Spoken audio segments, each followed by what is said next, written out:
जय हिंद साथियों। तो स्वागत है आप सभी के अपने YouTube channel the knowledge wire में। तो साथियों, मैं आप सभी के लिए डेली करंट अफेयर के महत्वपूर्ण प्रश्नों की वीडियो लाती रहती हूँ। तो अगर आप किसी भी परीक्षा की तैयारी कर रहे हो तो इस चैनल पर अपलोड की जाने वाली हर एक वीडियो आपके लिए बहुत ही महत्वपूर्ण है। तो चलिए फटाफट से बढ़ते हैं अपने प्रश्नों की तरफ।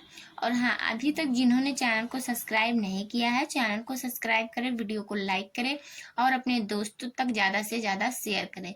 तो आगे बढ़ते हैं अपने प्रश्नों की तरफ। तो ये रहा हमारा पहला प्रश्न। पीएम अजय योजना का प्राथमिक उद्देश्य क्या है? तो ऑप्शन नंबर ए है स्मार्ट शहरों का विकास, और ऑप्शन नंबर बी है अनुसूचित जाति समुदायों में गरीबी कम करना, और ऑप्शन नंबर सी है सभी नागरिकों को मुफ्त स्वास्थ्य सेवा प्रदान करना, ऑप्शन नंबर डी है डिजिटल साक्षरता को बढ़ावा देना। तो इनमें से जो हमारा सही आंसर हो जाएगा साथियों, ऑप्शन नंबर बी है अनुसूचित जाति समुदायों में गरीबी कम करना। तो जिन्होंने भी ऑप्शन नंबर बी को चुना था उनका बिल्कुल सही आंसर हो जाएगा। तो अब हम आगे बढ़ते हैं अपने अगले प्रश्न की तरफ। तो ये रहा हमारा अगला प्रश्न। बाकू से बेलम रोड मैप को किस अंतर्राष्ट्रीय जलवायु सम्मेलन के दौरान अपनाया गया था? तो ऑप्शन नंबर ए है COP27, और ऑप्शन नंबर बी है COP28, ऑप्शन नंबर सी है COP29, और ऑप्शन नंबर डी है COP30। तो इनमें से हमारा सही आंसर क्या हो जाएगा साथियों? इनमें से जो हमारा सही आंसर हो जाएगा ऑप्शन नंबर डी है COP30। तो कितने लोगों ने ऑप्शन नंबर डी को चुना था, कमेंट करके जरूर बताना। तो चलिए साथियों, आगे बढ़ते हैं अपने अगले प्रश्न की तरफ। तो ये रहा हमारा अगला प्रश्न। हाल ही में खबरों में रहा माउंट मारापी किस देश में स्थित है? तो ऑप्शन नंबर ए है इंडोनेशिया, और ऑप्शन नंबर बी है मायासिया या मलेशिया, ऑप्शन नंबर सी है फिलीपींस, और ऑप्शन नंबर डी है जापान। तो इनमें से हमारा सही आंसर क्या हो जाएगा साथियों? इनमें से जो हमारा सही आंसर हो जाएगा ऑप्शन नंबर ए है इंडोनेशिया। तो जिन्होंने भी ऑप्शन नंबर ए को चुना था उनका बिल्कुल सही आंसर हो जाएगा। अब हम आगे बढ़ते हैं अपने अगले प्रश्न की तरफ। तो ये रहा हमारा अगला नंबर प्रश्न। कौन सा राज्य अनुसूचित जाति SC आरक्षण अधिनियम 2025 को लागू करने वाला भारत का पहला राज्य बन गया है? तो ऑप्शन नंबर ए है मध्य प्रदेश, और ऑप्शन नंबर बी है बिहार, ऑप्शन नंबर सी है तेलंगाना, और ऑप्शन नंबर डी है कर्नाटक। तो इनमें से हमारा सही आंसर क्या हो जाएगा साथियों? इनमें से जो हमारा सही आंसर हो जाएगा ऑप्शन नंबर सी है तेलंगाना। तो कितने लोगों ने ऑप्शन नंबर सी को चुना था, कमेंट करके जरूर बताना। तो फटाफट से बढ़ते हैं अपने मोस्ट इम्पॉर्टेंट प्रश्न की तरफ। तो ये रहा हमारा अगला प्रश्न। हाल ही में खबरों में रहा GPS स्पूफिंग क्या है? तो ऑप्शन नंबर ए है GPS के माध्यम से मोबाइल फोन हैक करने का एक तरीका, और ऑप्शन नंबर बी है एक साइबर हमला जो रिसीवर को गलत GPS डेटा भेजता है, ऑप्शन नंबर सी है GPS सिग्नल को मजबूत करने की एक तकनीक, और ऑप्शन नंबर डी है उपरोक्त में से कोई नहीं। तो इनमें से जो हमारा सही आंसर हो जाएगा साथियों, ऑप्शन नंबर बी है एक साइबर हमला जो रिसीवर को गलत GPS डेटा भेजता है। तो जिन्होंने भी ऑप्शन नंबर बी को चुना था उनका बिल्कुल सही आंसर हो जाएगा।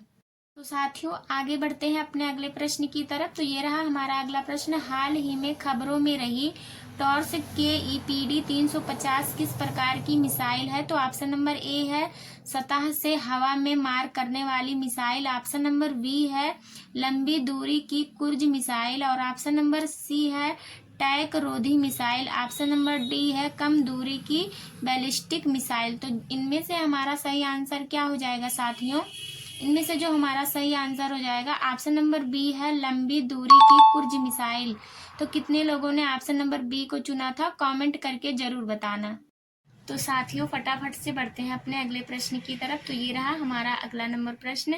बीजिंग जाम अंतरराष्ट्रीय बंदरगाह जो हाल ही में खबरों में था किस राज्य में स्थित है? तो ऑप्शन नंबर ए है केरल, और ऑप्शन नंबर बी है तमिलनाडु, ऑप्शन नंबर सी है महाराष्ट्र, और ऑप्शन नंबर डी है कर्नाटक। तो इनमें से हमारा सही आंसर क्या हो जाएगा साथियों? इनमें से जो हमारा सही आंसर हो जाएगा ऑप्शन नंबर ए है केरल। तो जिन्होंने भी ऑप्शन नंबर ए को चुना था उनका बिल्कुल सही आंसर हो जाएगा। और साथियों वीडियो को फटाफट से लाइक कर देना। तो चलिए साथियों आगे बढ़ते हैं अपने अगले प्रश्न की तरफ। तो ये रहा हमारा अगला नंबर प्रश्न। हाल ही में खबरों में रहा लहराई देवी मंदिर किस राज्य में स्थित है? तो ऑप्शन नंबर ए है गोवा और ऑप्शन नंबर बी है उड़ीसा, ऑप्शन नंबर सी है गुजरात और ऑप्शन नंबर डी है महाराष्ट्र। तो इनमें से हमारा सही आंसर क्या हो जाएगा? इनमें से जो हमारा सही आंसर हो जाएगा ऑप्शन नंबर ए है गोवा। तो कितने लोगों ने ऑप्शन नंबर ए को चुना था कमेंट करके जरूर बताना। और साथियों ऐसे ही महत्वपूर्ण प्रश्नों को पढ़ने के लिए चैनल को सब्सक्राइब करें, वीडियो को फटाफट से लाइक करें और अपने दोस्तों तक ज़्यादा से ज़्यादा शेयर करें। तो चलिए आगे बढ़ते हैं अपने अगले प्रश्न की तरफ। तो ये रहा हमारा अगला प्रश्न। किन दो देशों में संयुक्त रूप से एक नया गैर संपर्क पहनने योग्य उपकरण विकसित किया गया है जो सीधे संपर्क के बिना त्वचा के आणविक प्रवाह की निगरानी करता है? तो ऑप्शन नंबर ए है भारत और जापान, ऑप्शन नंबर बी है चीन और जर्मनी, ऑप्शन नंबर सी है संयुक्त राज्य अमेरिका और दक्षिण कोरिया, ऑप्शन नंबर डी है यूनाइटेड किंगडम और फ्रांस। तो इनमें से हमारा सही आंसर क्या हो जाएगा? इनमें से जो हमारा सही आंसर हो जाएगा ऑप्शन नंबर ए है भारत और जापान। तो जिन्होंने भी ऑप्शन नंबर ए को चुना था उनका बिल्कुल सही आंसर हो जाएगा। तो साथियों फटाफट से आगे बढ़ते हैं अपने आखिरी प्रश्न की तरफ। तो ये रहा हमारा आखिरी नंबर प्रश्न। सलेम सलेह बिन ब्राइकस को मई 2025 में किस देश का प्रधानमंत्री नियुक्त किया गया है? तो ऑप्शन नंबर ए है यमन और ऑप्शन नंबर बी है ओमान, ऑप्शन नंबर सी है सऊदी अरब और ऑप्शन नंबर डी है इथियोपिया। तो इनमें से जो हमारा सही आंसर हो जाएगा साथियों ऑप्शन नंबर ए है यमन। तो जिन्होंने भी ऑप्शन नंबर ए को चुना था उनका बिल्कुल सही आंसर हो जाएगा।